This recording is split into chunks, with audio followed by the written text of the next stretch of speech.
Welcome back to the channel, everyone, and today we're going to bring you the first episode of our Football Manager 2018 experiment.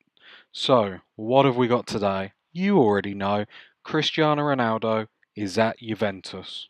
Juventus is a club that is steeped in history. Since being founded in 1897, the club has won 2 Champions League trophies. In real life, it's 34. Obviously, we're a year behind on this, but it's 33 according to Football Manager. That is nothing to be sniffed at. They have dominated in Italy. As we can see, in recent memory, all we have known is Juventus to be the winner. They have dominated it. However, the European stage is what they are looking at. With signings like Buffon, like Cristiano Ronaldo, can they make that step? Cristiano Ronaldo, the one and only, named after, at the time, US President Ronald Reagan, who was his father's favourite actor. I bring you the Messiah of Juventus. Even looking at his stats, we can still see he is absolutely superb. Any club in the world would still want him. Media even still describes him as a legendary striker, now playing up top. With a personality of perfectionless, let's be honest, that's close to perfection. And who will be leading Juventus and Cristiano Ronaldo? Only the man that a lot of Arsenal fans wanted, Allegri. Even his stats are absolutely superb. Can he help make sure Cristiano Ronaldo is used carefully throughout the season? We don't want to see any injuries or anything crazy happen. Let's hope so. So here we go, a quick look at the fixture list for Juventus for this season. Obviously, Lazio in the Supercoppa final straight away. Can Cristiano Ronaldo leave his mark? Just quickly skimming through, just so everyone can have a quick little look of all the fixtures. What we will do is we will holiday straight to January, straight to halfway of the season, and we're going to see how much Cristiano Ronaldo has rocked Juventus's world. Let's go. Here we are, everyone. It's the 1st of January, and let's see how the man of the hour is doing. First bought for 12 million by Manchester United. Given the shirt number 7, let's see how he does in Italy. So here we go. Here's his stats. Nothing that I can see that's changed too much. Let's jump into his history and see how he's performed this season. So here we go. Not a bad season considering we're in January. These are some good stats. I perhaps expected a bit more, but 10 goals in 19 appearances and 2 Man of the Match awards. 7.54. That's not too bad. Perhaps I expected a bit more for him. Let's see Juventus's results. So here we go. As you can see, they had a pretty safe pre-season, if we're honest. Nothing, too much jumps out, but they got through. Ronaldo getting a goal in the last of them. Then they lost to Lazio, which is a shame. I would have thought Cristiano Ronaldo would have been up for that. A cup, get an early win. As we can see then, they have dominated Serie A. Shakhtar and teams with Ronaldo getting goals in the Champions League. That's what we want to see. A draw against Inter. Riccardi and Panjic score, taking it to 0-0. As we can see, Ronaldo off with an injury, so I wonder how long he was out for. Then losing to Liverpool, with Ronaldo getting the only goal. We're seeing his name pop up quite a lot. And then a draw to Toronto with Higuain getting a goal on that occasion. Then you can see there's a lot of clean sheets that Juventus have been able to pull out of the bag, which has been absolutely special. Their only loss to the league here, again, they're plagued by injuries. Let's have a look at the Serie A league. Here we are. So Juventus are sitting pretty on top with 50 points. That is, the gap there of 12 points is absolutely immense. They've only lost one game. They've scored 33 goals, which isn't too far in front, but they've only conceded 7 in 19 games. That is immense, with a goal difference of 26. Let's go and see individual stats in the league and see where Cristiano Ronaldo shines. So here we go. As we can see, Cristiano Ronaldo is second top goal scorer with 10, only 2 behind, interestingly enough. Other than that, he's there in appearances, he's there in games won, he's there in team goals, and he's there in average rate, and only beaten by his teammate and his partner. Let's go see the team. Here we are, and the main thing that I sort of have to go between, I know it's a Cristiano Ronaldo save, but it looks like Buffon is retiring, which is such a shame. So this will be the last season that we're going to see Buffon. Hopefully Cristiano Ronaldo isn't even debating whether to retire yet, as he's still got it. The only interesting thing that I have noticed within Ronaldo is he hasn't got any assists. His only assists have come in the FIFA World Cup qualifying, and he only got one, and then one in a non competitive game. That's surely a part of his game that he's going to want to improve. The other question is, how are Real Madrid getting on without their man? Let's go have a look. So here we are, they're identifying as Luka Modric as their key player now. That's very interesting. Let's jump to the league. And curiosity did indeed kill the cat, with Real Madrid, with a game in hand, only 1 point behind Barcelona. They've lost no games this season, only conceded 10 goals, scored 30, which isn't too shabby, although they've drawn 7. Let's have a quick look at their fixtures. So here we go, we're only playing 3 pre-season, but we're not interested in that. Losing the Super Cup to Man United on basically day 1 of the season. Then winning the Super Copa final against Barcelona, which is a great result. Doing well in the Champions League until getting beaten by Spartak Moscow, which is a shock for the book. Losing to Racing. There's a lot of draws and losses in here, but they are still second in the league, so they are doing something right. Have they bought anyone to replace Ronaldo? And here we go, and the cabinet is bare.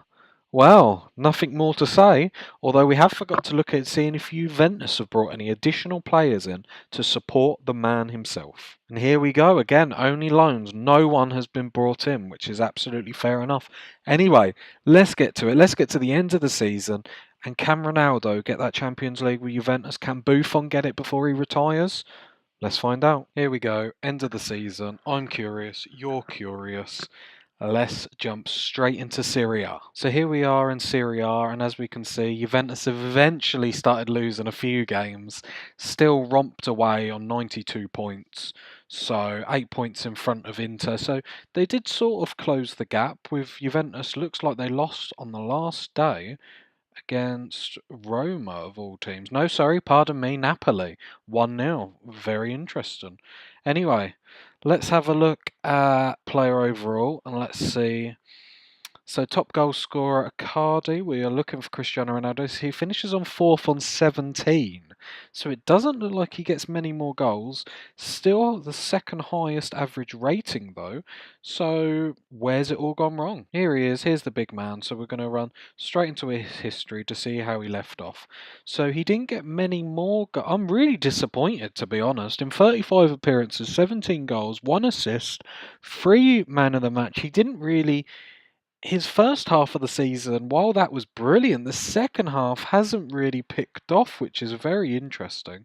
As we can see, he was played on the left wing all season long, which may be why his goal stats didn't carry on with Higuain being their main striker. Looking even deeper into his stats, we can see his on-target shot percentage was 47 throughout, which is not too bad. He averaged a goal every 152 minutes, scored 1 penalty but took 1 penalty.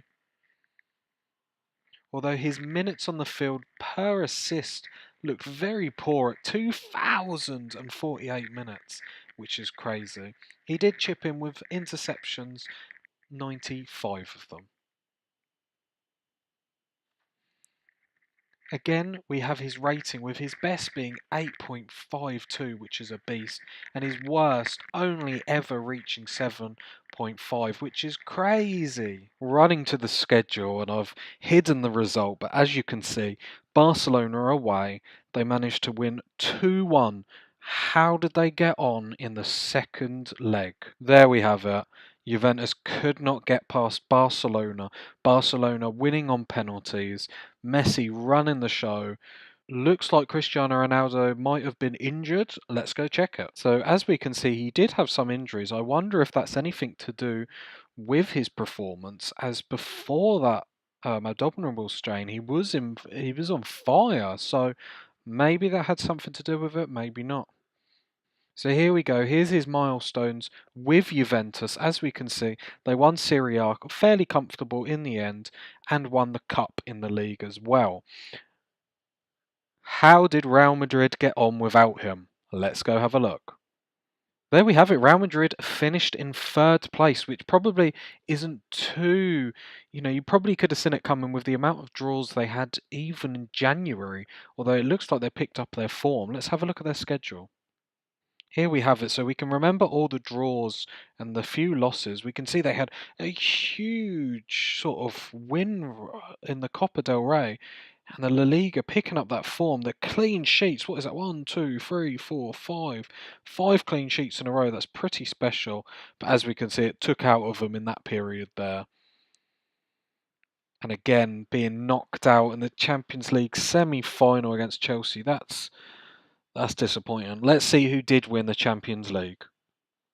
As we can see, the final hasn't happened. It's Chelsea versus Barcelona. Very interesting if Messi then picks that up, being able to beat Cristiano Ronaldo's Juventus. And let's look at the individual awards. Who are the best players? Who won the awards? Let's get to it. Here we are, we can see Buffon, and probably rightfully so, picks up Goalkeeper of the Year. He was absolutely superb. When we left him, he only conceded 7 goals in the league, and when this award was taken by him, he conceded 10 in 17, 9 clean sheets, averaging a rating of 7.3. And you can see clearly why he won it over his Barcelona and Bayern Munich colleagues. Next is the Ballon d'Or, and Luis Suarez has picked this up at the age of 30 years old. He averaged 16 goals in 26 appearances with 8 assists and an average rating of 7.74, which is superb. And you can see it was a close contest. And you can see it was a close contact. And you can see it was a close contest with Griezmann and Kane picking up second and third respectively. Then we have FIFA World Player of the Year, which Kevin De Bruyne, the man of the hour, comes in first place. Luis Suarez again with the second place, although obviously a little bit less than first. And Coutinho rounds it up in third position. Then we have the Team of the Year. Sometimes you have to just look in awe at this team, that attacking prowess that would be there with Lewandowski, Griezmann, Messi, Suarez. Ozil, Kevin De Bruyne is absolutely amazing, and obviously Buffon in goal. Brilliant. Leaving Cristiano Ronaldo, we're now going to go to our honourable mentions for the save and look at 1 or 2 players that have been immense this save. Here we go, Lionel Messi. Now he still has a chance to win the Champions League as he is in the final against Chelsea. Having a look at his stats, and he has been immense. In 38 appearances, 15 goals, 15 assists, 15 man of the match, and averaging 8.10. Brilliant. And here we go, Messi's strike partner, or the striker that Messi probably sets up. Have a looking at his stats.